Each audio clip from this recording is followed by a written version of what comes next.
Hello everyone, welcome back to my channel.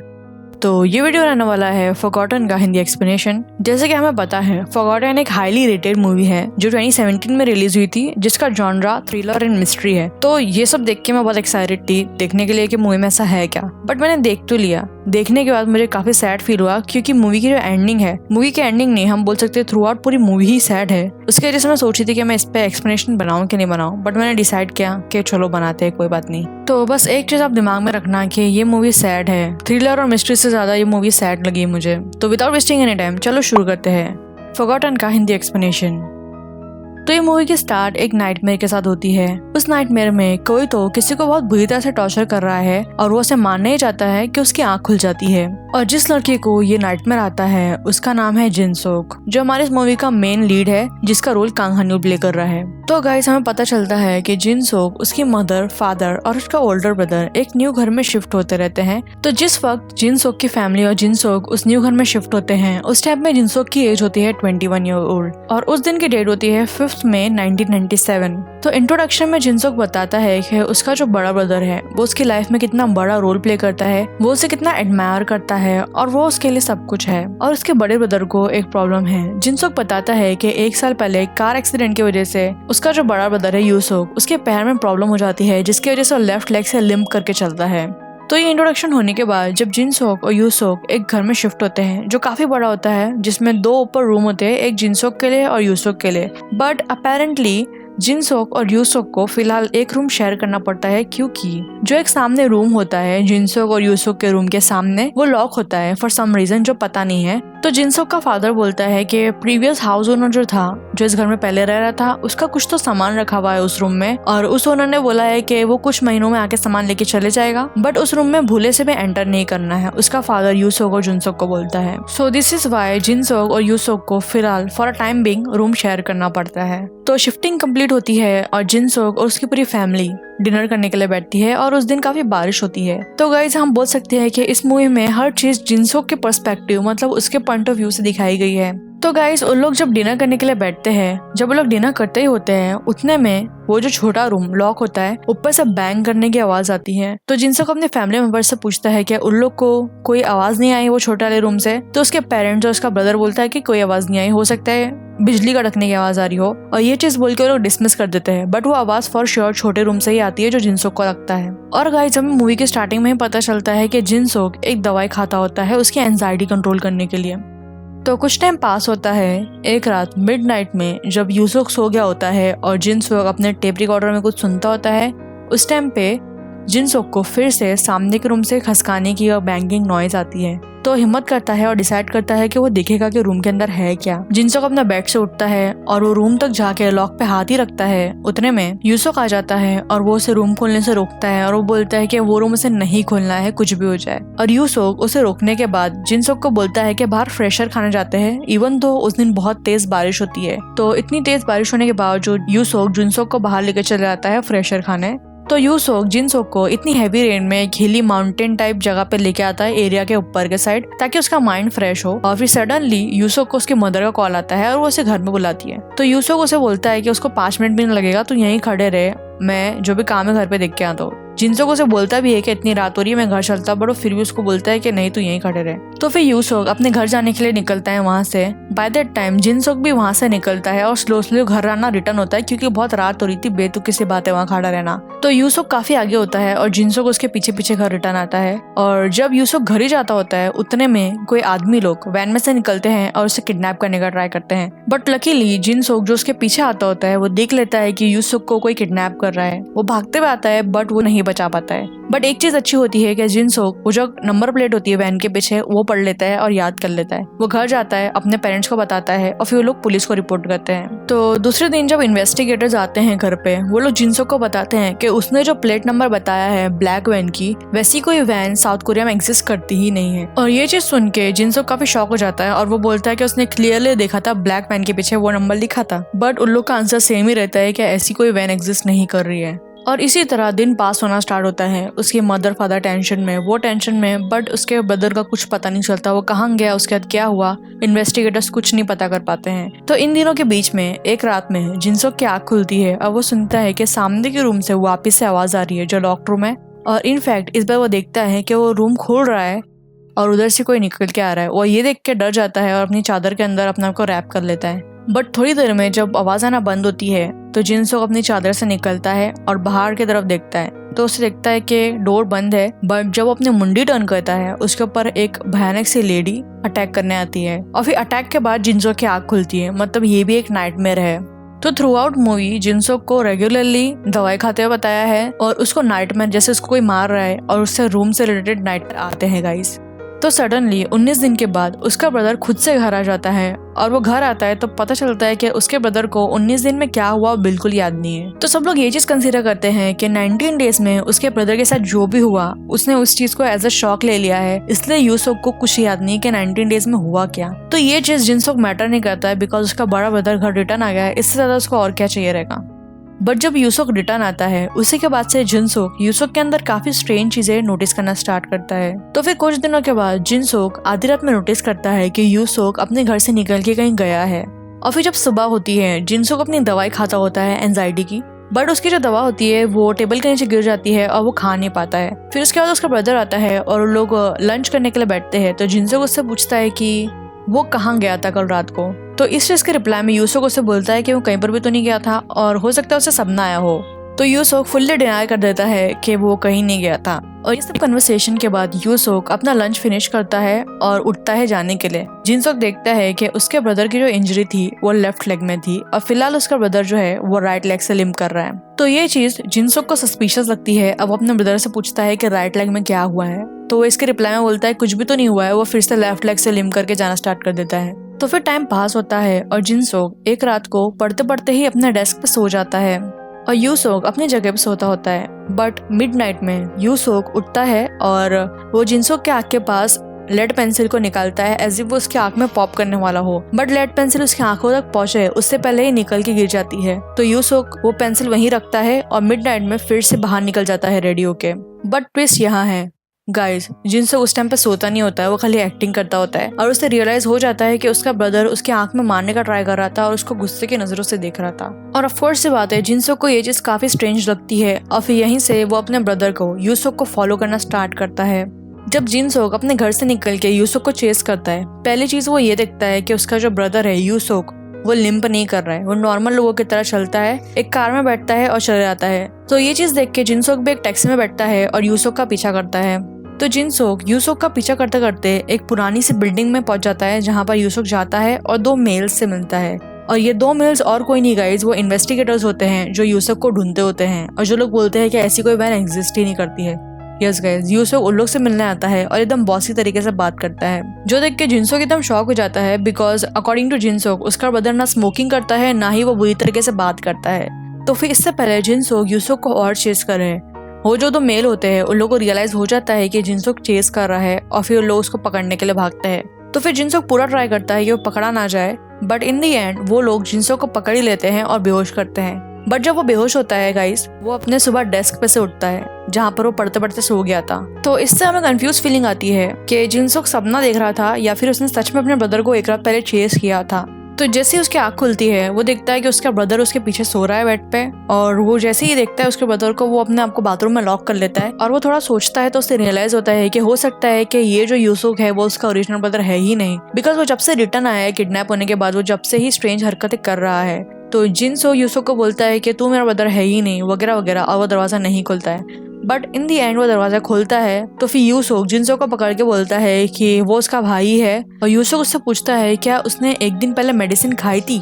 तो ये चीज सोच के जिनसोक को रियलाइज होता है कि हाँ, उसने कल के मेडिसिन नहीं खाई थी और हो सकता है कि उसने जो एक रात पहले देखा हो वो सब सिर्फ सपना ही है। तो इस चीज के बाद जिनसोक कन्विंस हो जाता है कि हो सकता है कि वो जो उसने देखा कल रात को सपना था, क्योंकि उसने दवाई मिस कर दी थी। और फिर यूसुफ अपने काम पे चला जाता है। बट जिनसोक जब अपने रूम में रिटर्न आता है और अपने डेस्क पे बैठता है तो वो देखता है कि जो लेड पेंसिल की लेड है वो टेबल पे पड़ी है। और ये हिंट काफी है जिनसोक को रियलाइज करने के लिए कि जो उसने एक रात पहले देखा था वो सपना नहीं था, पर सच में उसका ब्रदर उसे मारने का ट्राई कर रहा था। और जिनसोक ये कंक्लूजन पे आता है कि वो जो यूसुफ बन रहा है फिलहाल वो यूसुफ है ही नहीं, वो इसका रियल भाई है ही नहीं।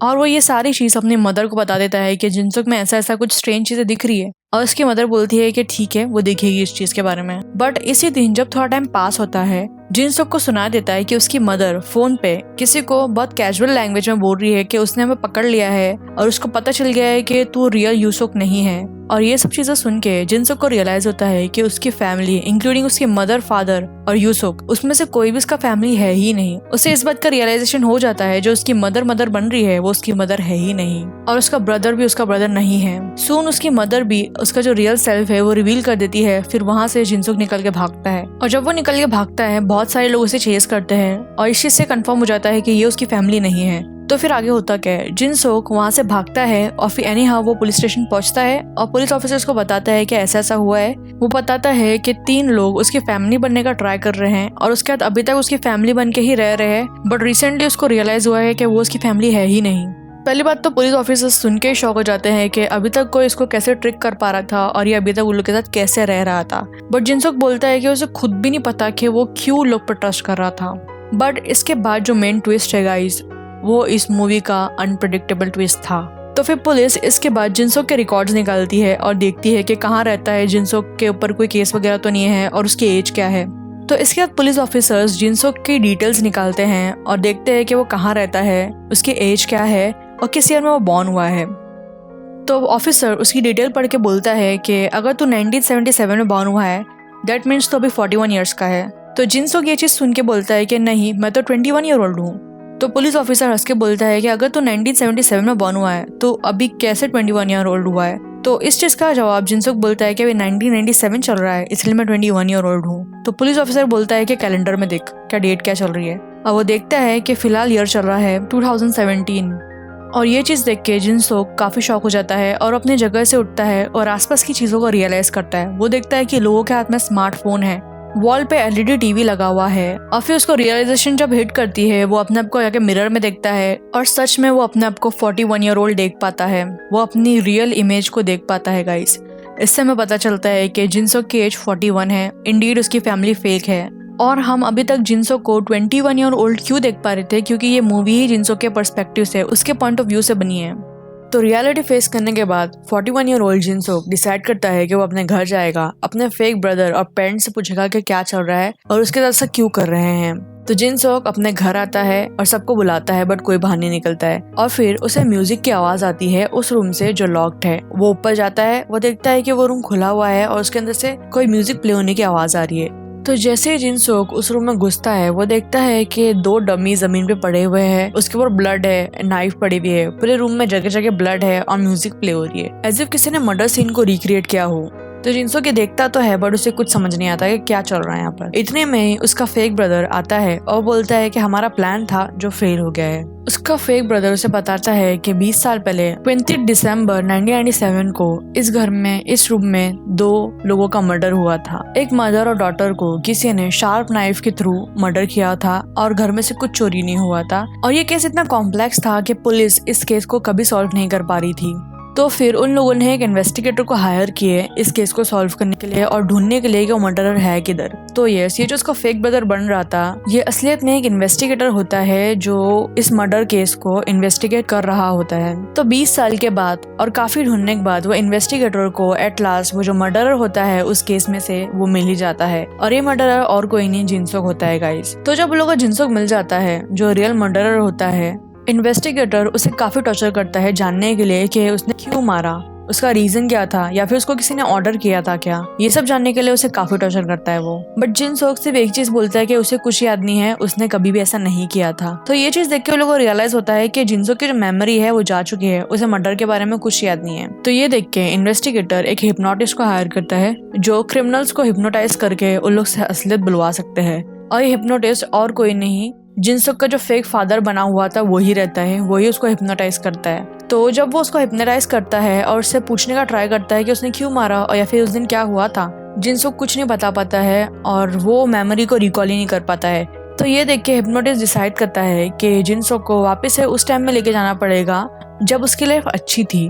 तो अकॉर्डिंग टू देम 5 मई 1997 उसकी लाइफ का बहुत अच्छा पार्ट था। और ये चीज पूरी करने के लिए वो लोग एक एक्ट्रेस को हायर करते हैं जो जिन सुक की मदर प्ले करती है, और जो हिप्नोटाइज करता है वो उसका फादर प्ले करता है, और जो इन्वेस्टिगेटर रहता है वो उसका ब्रदर, फेक ब्रदर प्ले करता है। और ऑल अलोंग उन लोगों का सिर्फ एक प्लान रहता है, उसको पुराने टाइम में लेके जाएंगे और वो जो मर्डर का सिनेरियो था रिक्रिएट करके उसकी मेमोरी रिटर्न लेके आएंगे ताकि वो लोग को जो आंसर चाहिए वो लोग को मिल पाए। तो वो हिप्नोटिस्ट जिन सुक को हिप्नोटाइज करके 5 मई 1997 तक लेके जाता है। फिर वहाँ से उन लोग एक्टिंग करना स्टार्ट करते हैं। वो इन्वेस्टिगेटर जिनसुक को बताता है कि वो हिप्नोटाइज था और वो जो ड्रग खा रहा था वो एंजाइटी की नहीं थी, वो इसी चीज से रिलेटेड ड्रग थी ताकि उसको याद आ पाए। और वो जो लॉक रूम से आवाज वगैरह आ रही थी वो सब क्रिएट की गई थी ताकि उसकी याददाश्त वापस आ पाए कि उसने उस रूम में मर्डर कैसे किया था। और ये बात ऑब्वियस ही है कि उन लोग जिनसुक को लेके उसी घर में शिफ्ट होते हैं जहाँ पर मर्डर हुआ था। इन्वेस्टिगेटर का स्टार्टिंग से ये प्लान रहता है कि बारिश के दिनों में जब मर्डर हुआ था, बारिश के दिनों में उसे लेके जाएंगे, मर्डर को रिक्रिएट करेंगे, उसी घर में जिनसुक को रखेंगे और उसके मेमोरी रिटर्न लेंगे। अगर हमें याद होगा मूवी की स्टार्टिंग में यूसुक किडनैप हो जाता है, बट इन रियलिटी वो किडनैप नहीं होता है, पुलिस उसे अरेस्ट करके लेके जाती है उस टाइम पे। और इस चीज की वजह से जब बारिश के दिन होते हैं वो निकल जाते हैं, और फिर जब वो जेल से निकलता है वेदर एकदम क्लियर हो जाता है। इसकी वजह से जो उन लोग का प्लान रहता है वो आगे पुश हो जाता है, बट प्लान आगे पुश तो होता है, बाय दैट टाइम जिनसुक को भी शक होना स्टार्ट हो जाता है। इसकी वजह से जो उन लोग का पूरा प्लान रहता है वो चौपट हो जाता है। Now back in present time, investigator Jinsuk को पूरी चीज अच्छे से एक्सप्लेन कर देता है और उसको वैन में बिठा के कहीं लेके जाता है। तो वैन में उन लोग की कन्वर्सेशन में पता चलता है कि जिनसुक फिर से डिनाई कर रहा है कि उसने मर्डर नहीं किया है। जिनसुक इन्वेस्टिगेटर को बोलता है कि तू जो भी बोल रहा है वो सच है, बट मैं नहीं हूँ जिसने किसी को मारा है, मैंने कभी किसी का मर्डर नहीं किया है। तो इन्वेस्टिगेटर उसे बोलता है कि तूने 2 लोगों को मारा है और अब तू भी मरेगा एकदम पेनफुल तरीके से। तो इस चीज का रिप्लाई जिनसुक करता है कि मैं नहीं मरूंगा बिकॉज मैंने किसी को नहीं मारा है, और ये बोल के वो वैन से कूद जाता है, चलती हुई वैन से। और जब वो वैन से कूदता है वो बहुत भागता है, बचने का ट्राई करता है और इन्वेस्टिगेटर उसे चेज करता है। इसी के बीच में इन्वेस्टिगेटर का एक्सीडेंट हो जाता है और फिर जिनसुक जब बच के जाता ही होता है उतने में जिनसुक का भी एक्सीडेंट हो जाता है। तो गाइस तब वो अपनी मेमोरी को रिकॉल कर पाता है कि 20 साल पहले क्या हुआ था। तो 20 साल पहले 21 ईयर ओल्ड जिनसुक अपने आप को एक पार्क में खड़ा हुआ देखता है। फिर वो अपने पेरेंट्स के साथ, अपने रियल मदर, रियल फादर और उसका रियल ब्रदर के साथ कार में बैठ के कहीं जा रहा होता है। सबके सब बहुत खुश होते हैं, बट उतने में ही कार का बहुत बुरी तरह से एक्सीडेंट होता है जिसमें जिनसुक के मदर एंड फादर की डेथ हो जाती है और उसका ब्रदर सीरियस हो जाता है, खाली वो ही बचता है जिंदा। तो एक्सीडेंट के बाद बिकॉज जिनसुक का ब्रदर सीरियस हो गया होता है, उसे बहुत ही एक्सपेंसिव सर्जरी की जरूरत होती है और वही एक तरीका रहता है जिससे उसका ब्रदर बच पाएगा, वरना वो मर जाएगा कुछ ही दिनों में। तो सारी जिम्मेदारी अब जिनसुक के ऊपर आ जाती है जो सिर्फ एक स्कूल पास बच्चा होता है और उसके पास और कोई डिग्री नहीं होती है और कोई सोर्स भी नहीं होता पैसा कमाने का। जिनसुक बहुत ट्राई करता है कोई अच्छी जॉब देखने के लिए जहाँ से उसको अच्छी सैलरी मिल जाए या फिर कोई उसको एडवांस में पेमेंट कर दे, बट उसको कोई जॉब नहीं देता क्योंकि वो एक स्कूल डिप्लोमा होता है और कुछ नहीं। तो जिनसुक की हालत एकदम खराब हो जाती है। फिर एक दिन जिनसुक को एक अनोनिमस मैन का मैसेज आता है जो ब्लू बियर्ड करके नेम्ड होता है चैट रूम में। वो उसे बोलता है कि तुझे पैसे के बदले किसी को मारना होगा। पहले तो जिनसुक ये देख के घबरा जाता है और ऑफ कोर्स सी बातें वो रिप्लाई नहीं करता, बट दूसरे दिन ये जॉब को करने के लिए वो एक्सेप्ट कर लेता है। और जब वो ये जॉब एक्सेप्ट कर लेता है, जो पर्सन ऑर्डर कर रहा है मर्डर के लिए उसका कॉल आता है, वो उसको एड्रेस बताता है, वही घर का जहाँ पर जिनसुक फिलहाल रह रहा था। तो जो ब्लू बियर्ड होता है वो जिनसुक का एड्रेस बताता है और बोलता है कि वहां जाकर रात में लेडी को सिर्फ मारना है, बच्चों को टच भी मत करना, एक सन और एक डॉटर भी और होती है, उन लोग को टच भी नहीं करना है। तो हम बोल सकते हैं कि जिनसुक की बैड लक रहती है कि उसको जैसा ऑर्डर मिलता है वो वैसा करने के लिए रेडी हो जाता है और वो रात में ड्रेसअप होके एक नाइफ लेके चले जाता है मर्डर करने के लिए। बट जैसे वो घर के अंदर घुसता है और देखता है कि मदर और जो सन है उन लोग सो रहे हैं पीसफुली, उससे वो देख के काफी रिग्रेट होता है और वो डिसाइड करता है कि वो यहाँ से चले जाएगा, वो मर्डर नहीं करेगा। तो वो जैसे ही रिटर्न जाता होता है उतने में जो लेडी होती है वो उठ के आ जाती है। उसको लगता है कि उसका हस्बैंड आया है, बट वो जैसे ही देखती है कि कोई नाइफ लेके खड़ा है वो चिल्लाना स्टार्ट करती है। बट जिनसुक उसे बोलता है कि प्लीज चिल्लाओ मत, मैं जा रहा हूँ यहाँ से, मेरा दिमाग खराब हो गया था जो मैं आया था। और जिनसुक खुद भी घबरा जाता है बिकॉज जिनसुक को एक काफी अच्छा इंसान बताया है और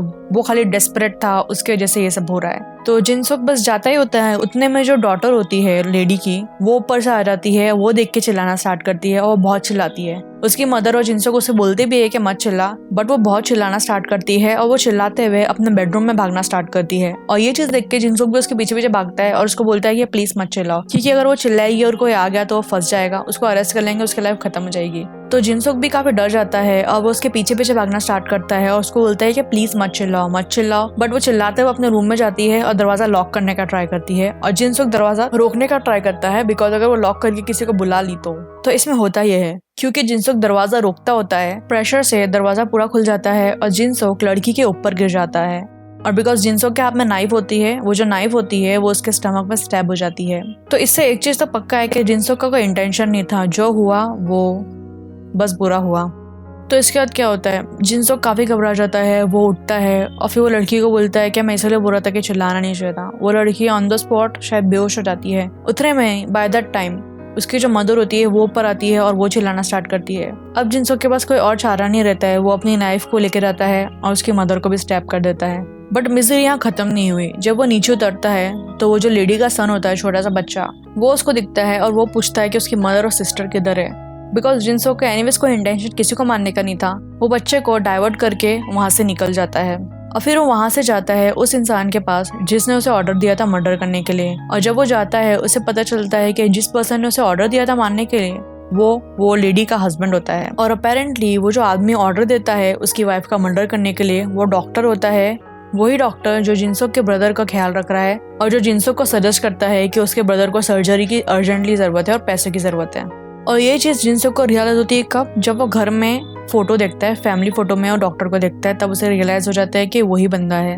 तो जिनसुक रोते हुए डॉक्टर के पास जाता है और कन्फ्रंट करता है कि क्यों तुमने मुझे ऑर्डर किए अपनी फैमिली को मारने के लिए, आफ्टर ऑल तुम्हारी फैमिली है। तो डॉक्टर बोलता है कि तूने जॉब एक्सेप्ट किया ताकि तू अपने भाई को बचा पाए, अपनी फैमिली को बचा पाए, तो मैंने भी तुझे जॉब इसीलिए दिया ताकि मैं अपनी फैमिली को बचा पाऊँ। इट टर्न्स आउट कि वो डॉक्टर ने अपनी वाइफ के नाम पे मल्टीपल इंश्योरेंस निकाल के रखे थे और अगर उसकी वाइफ की डेथ होती है तो वो इंश्योरेंस मनी जो होती है वो डॉक्टर को मिल जाएगी। तो इसीलिए उसने अपनी वाइफ को मर्डर करने के लिए ऑर्डर दिया था।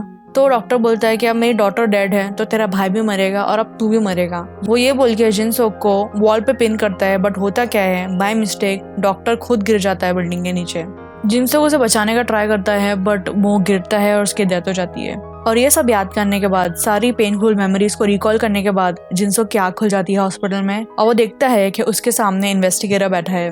तो इन्वेस्टिगेटर पॉइजन लेके बैठा होता है जो वो जिन को इंजेक्ट करने वाला होता है। बट उससे पहले जिन बोलता है इन्वेस्टिगेटर को कि विक्टिम की फैमिली को जाके बोलना कि वो ट्रूली सॉरी है जो भी हुआ है। और ये चीज सुन के इन्वेस्टिगेटर फ्यूरियस हो जाता है और फिर वो रिवील करता है कि विक्टिम की फैमिली वही है। यस गाइस, वो जो इन्वेस्टिगेटर होता है ये वही बच्चा है जिसको 20 साल पहले जिनसुक ने नहीं मारा था। तो फिर इन्वेस्टिगेटर को रियलाइज होता है कि जिनसुक की मेमोरी शायद रिटर्न आ गई है और फिर वो उससे पूछता है कि किसने ऑर्डर दिया था मारने के लिए, बिकॉज उसकी लाइफ मिजरेबल हो गई थी उसकी मदर और सिस्टर के डेथ के बाद। और डीप डाउन इन्वेस्टिगेटर को रियलाइजेशन रहता है कि उसके फादर ने ही ऑर्डर दिया था उसकी मदर को मारने के लिए। और वो यही चीज जिनसुक से कंफर्म करने का ट्राई करता है कि क्या ये उसका फादर था जिसने उसकी लाइफ इतनी मिजरेबल बना दिया, जिसने ऑर्डर दिया उसके मदर का मर्डर करने का। बट इस बार जिनसुक डिसाइड करता है कि वो इस चीज का फुल फॉल लेगा और वो बोलता है कि उस दिन जो भी हुआ वो उसका डिसीजन था और इसमें किसी और का कोई हाथ नहीं है। और ये चीज सुन के इन्वेस्टिगेटर को पक्का यकीन हो जाता है कि हाँ, ये उसका फादर ही था जिसने ऑर्डर दिया था उसकी मदर को मारने के लिए। तो फिर इन्वेस्टिगेटर डिसाइड करता है कि वो जिनसुक को माफ कर देगा। वो पॉइजन वहीं फेंकता है और वो उसको बोलता है कि अपने लाइफ अच्छे से जीना और बोल के चले जाता है। और वो कहाँ जाता है, वो बाहर निकलता है गाइस और विंडो से कूद के सुसाइड कर लेता है।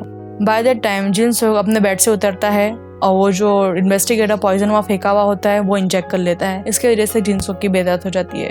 तो इन दी एंड होता क्या है, सब कुछ बर्बाद हो जाता है और इसी तरह मूवी खत्म हो जाती है। तो गाइस ये movie full of twist and turns, plot वगैरह बहुत कुछ था इसमें, और उसके साथ साथ ये पूरी मूवी सैडनेस से भरी हुई थी। इसलिए मैं सोच रही थी कि मैं इस पर एक्सप्रेशन बनाऊँ कि नहीं बनाऊँ, बट मैंने बना लिया। आई होप आप लोग को पसंद आया हो। अगर पसंद आया तो make sure to give it a thumbs up और प्लीज प्लीज प्लीज सब्सक्राइब करना ना भूले। And I will see you in next video. Until that time, अन्यों।